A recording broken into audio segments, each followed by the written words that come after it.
shame on you! Close Manus, close Nauru!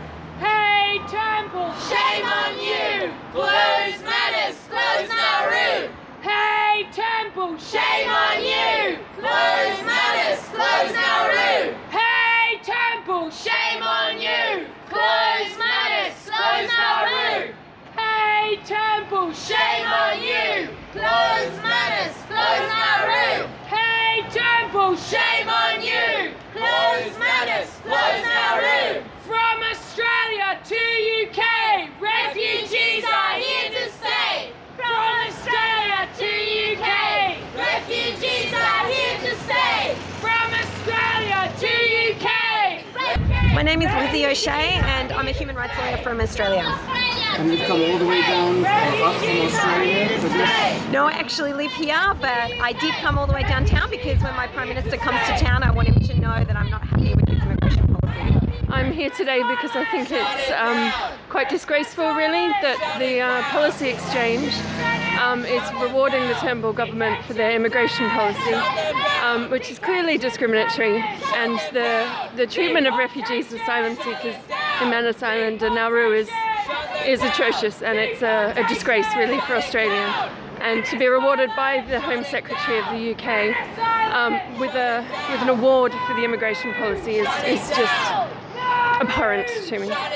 So my name's Carl. I'm here protesting the Australian Prime Minister Malcolm Turnbull receiving this outrageous award from the Policy Centre, Policy Exchange, which is being given to him by Amber Rudd, the Home Secretary, for having a non-discriminatory so-called immigration program. We think that that is absolutely disgraceful given what is happening in Australia, the infamous conditions in the detention centres that Australia manages in the Pacific and on the mainland as well. We have seen just one after another controversy, and every single human rights organisation, the UN, has condemned Australia for its treatment of refugees in these centres. There have been self-immolations, there have been suicides, there have been cases of abuse and rape in these centres, and they are places that are hellholes that our government has created deliberately to create these conditions of horror for people, as a way of really saying, well, look, we control the borders and we're the ones in charge here, and anyone who tries to come to Australia irregularly will be met with this treatment. And this is what Turnbull, our Prime Minister, is getting an award for today. My name is Lucy. I'm a teacher from Melbourne. I'm here on school holidays, but I'm also here to protest the Australian Prime Minister Malcolm Turnbull, who's here to receive a prize for his apparently non-discriminatory immigration policies. It's very clear that Turnbull's immigration policies are some of the forefront of racist and worldwide condemned policies. He's locking up refugees in offshore detention camps that have been internationally condemned as akin to torture. So he should not be getting this prize. He should not be trying to export his policies. I'm part of Movement for Justice by any means necessary. So we have in our organization people that have been in detention, going through the process of asylum, and then out, starting demonstration outside Yardswood detention centers, where we had people that we know inside. So we started those demonstrations in 2013.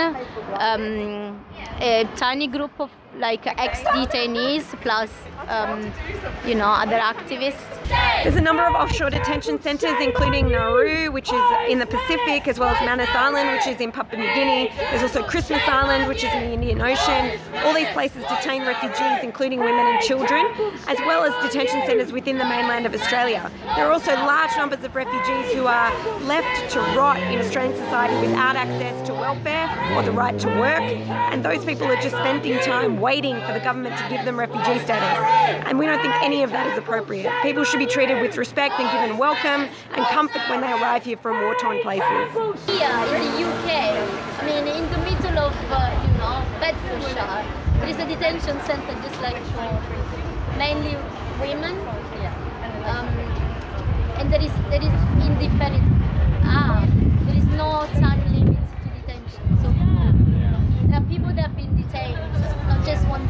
released in the community and detained back again. And you know, this is brutal. This is something that is like completely like, you know, it's racist, it's brutal, it's part of the hostile environment on immigrants, asylum seekers, you know, refugees. It's like, you know, criminalization of like,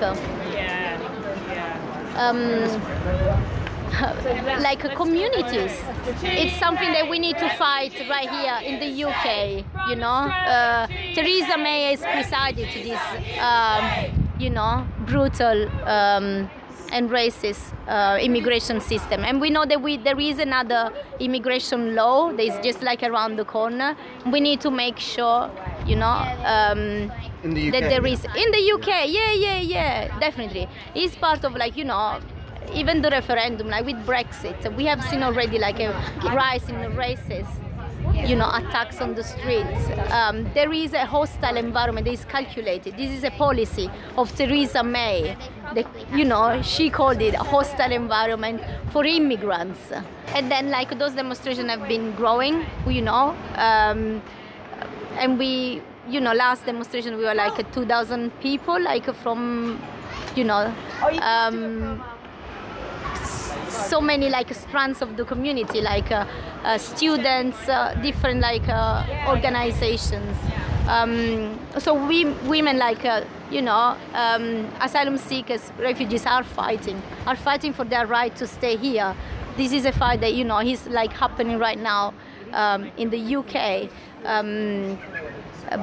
Because people are, you know, like when they come here, they do come, you know, with the hope for like a better future. I understand that Malcolm Turnbull, before he became Prime Minister and before he entered politics, was a lawyer, is that correct? That's right. He was well known for acting in the Spycatcher case, defending essentially a whistleblower who was writing about his experience of being a spy.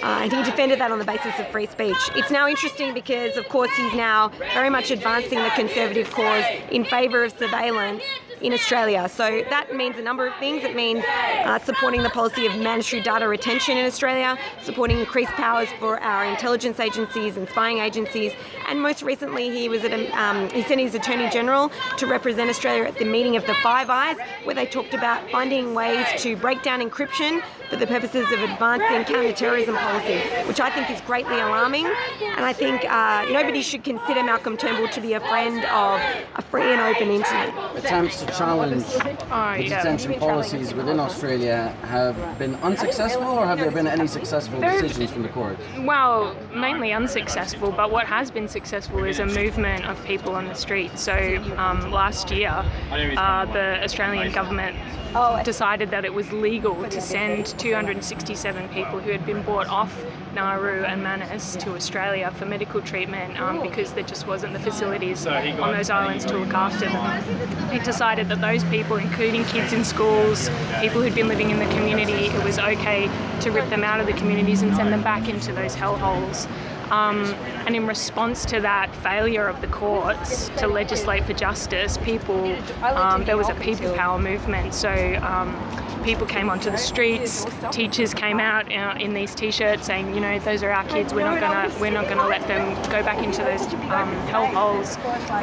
There were doctors at a particular hospital in Brisbane where one baby was recovering from burns, and they said, we're not going to release that child if there is any prospect of her going back into detention.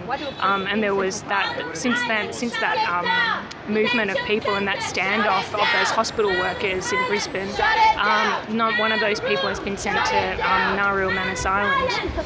And actually public opinion in Australia has shifted decisively over the last little while, so that it's far more against the offshore detention centres. A majority of people think that they are bad policies, that those detention centres should be shut down. So while we haven't had a lot of legislative victories, and we've had a lot of bipartisan policies that continuously legislate for harsher and harsher policies, we have a growing movement on the streets and starting to be in workplaces as well to say these people are our brothers and sisters and they need to be in Australia, in the communities. Right. Hello madam, how are you? Yeah, too bad. Have you got permission, like written permission to do this? No, we don't, but we're almost about to leave. Yeah, because you're not allowed to display banners within the Royal Park and within the confines of the highway of the Royal Park. Hey, So you're not allowed to do shame it. on you! Right here where Malcolm Turnbull is about to receive the Disraeli Prize for, amongst other things, his good immigration policy. Shame! And so we're here to say that that is not tolerated by the Australian people, that in fact Australia's immigration policy is inhumane, it treats people like animals, it encourages the policy of deterrence so that what people experience when they're refugees in Australia is worse than what they're fleeing in war-torn countries, and that's not good enough. So we disagree necessarily what you were saying or doing. We had, so just so you know, like literally our one plan was to film something quickly and Shame on you! Close my Doing that as well, you're not allowed to make a public address unless you're in Speaker's Corner. There's also, we're bound here by all sorts of... Yeah, we've just got one here, yeah. Comes under the park regulations. yeah, but maybe this is under a different... We just had to also advise you of being visually and audio recorded on our website. We think it's really time that Australia shut down its offshore processing centres, that it gave refugees the right to live and work in society, that it welcomed them to Australian society rather than treated them like dirt. We think that the time for racism and division is over and the time for welcoming people into Australia has begun. Right, if you want to pass on... I will. So if we promise to be gone in 5 minutes, is that okay? I mean, I know it... You won't be able to... That's only to be done at Speaker's Corner. Sure, I'll get that. Okay. So we'll wait here 5 minutes while Thank you so much. silent protest. We want to say that the conditions in Papua New Guinea, in Manus Island and also in Nauru are terrible. There are reports of sexual assault that are routine towards women and children. There are reports of terrible off food being served to refugees, violence by security guards. There have been a number of deaths through beatings from security guards, but also medical negligence and just mistreatment. And we think that that is just absolutely terrible and should never be a model for any kind of immigration policy anywhere else around the world. Shame, Turnbull, shame! We're also really excited by resistance within the camps that's come from refugees themselves who've stood up to their government and said that they deserve better, and that are working with refugee activists in Australia as well to try and reverse this policy and change it for the better. We want to show our solidarity with those people and to say that places like the United Kingdom should not follow the Australian example of racism, of division, of inhumanity towards people who seek our help, and that they should be encouraged to welcome people who come seeking shelter and fleeing wars that often these governments are already part of, particularly in places like Iraq and Syria. So we think it's time to welcome those people and to give them sanctuary, to not treat them like rubbish, to make sure that they're cared for and not treated like people who don't belong to our society. They very much do.